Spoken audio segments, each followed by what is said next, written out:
Même si les personnes autour de toi sont de bons conseils, ne fais surtout pas ça. Elles te disent souvent « vas-y, prends-en » et c'est réglé. Même si ça ne convient pas à tout le monde. Elles t'en parlent et te le suggèrent comme si c'était un produit miraculeux. Consommée à forte dose, l'argile verte peut engendrer des troubles intestinaux, comme des diarrhées. Alors que si ton problème du jour, c'est la diarrhée, soigner la diarrhée par une substance qui donne la diarrhée, mais c'est quel genre de conseil ça? Oui, mais tu as dit à forte dose. Justement, la dose que tu prends te convient peut-être. Mais cette même quantité ne conviendra peut-être pas à une tierce personne.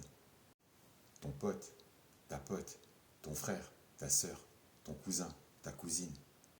Car ils ou elles sont tous, toutes différents, différentes, en fonction du poids, de la taille, de l'âge, de l'état de santé et de plein d'autres caractéristiques. L'argile verte peut générer des troubles intestinaux ou des douleurs abdominales pour les personnes sensibles. L'argile verte contient du plomb, pouvant conduire à une intoxication aux métaux lourds, voire même à une perforation de l'estomac.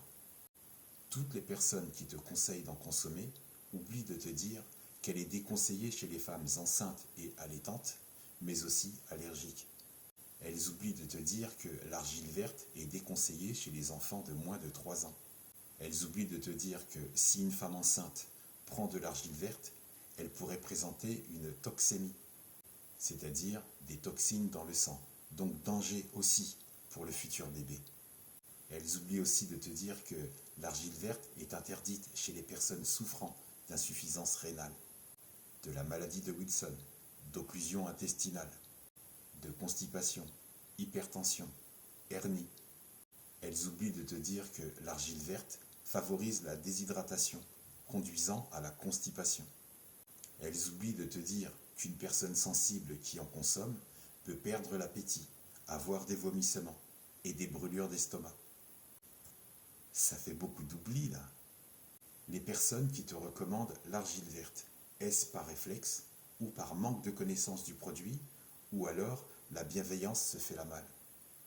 L'argile verte peut engendrer une anémie, puisqu'elle peut absorber le fer dans le sang, les autres nutriments, et ainsi que toutes les substances actives des médicaments. De ce fait, il est préférable de ne pas consommer d'argile verte lors d'un traitement médicamenteux ou de prise de compléments alimentaires. Si tu es un forceur, laisse passer 1 à 2 heures au minimum entre chaque repas. Maintenant, si tu suis un traitement à base d'argile, évite l'huile de ricin, évite la paraffine, évite tout type d'huile végétale et les aliments gras. Quand l'argile verte entre en contact avec ces produits, elle durcit. Ça forme des blocs, des agglomérats de terre dans ton appareil digestif. C'est comme si tu avais des balles en mousse dans l'estomac. Personne ne veut de balles en mousse dans son estomac. Mais résultat, ça provoque la constipation. Donc le plan argile verte, ce n'est pas le meilleur des plans. Par contre, pour les personnes qui la tolèrent et qui partent sur une cure de 3 semaines et qui ont des brûlures d'estomac, pour ces personnes seulement, l'argile verte, par exemple, est très intéressante. Tu bois le liquide clair qui surnage dès le premier jour, puis au fur et à mesure de la descente, comme certains le font, arrivé au fond, remue encore et en boivent le fond. Ce procédé, en réalité, c'est pour une cure et une prescription de 3 semaines. Pour les plus courageux, car tu ne fais pas une cure de 12 mois.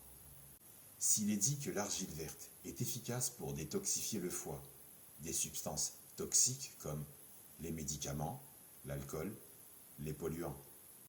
Dans l'organisme, elle va le transformer en substance non toxique, ce qui rendra la tâche au foie plus facile pour les éliminer.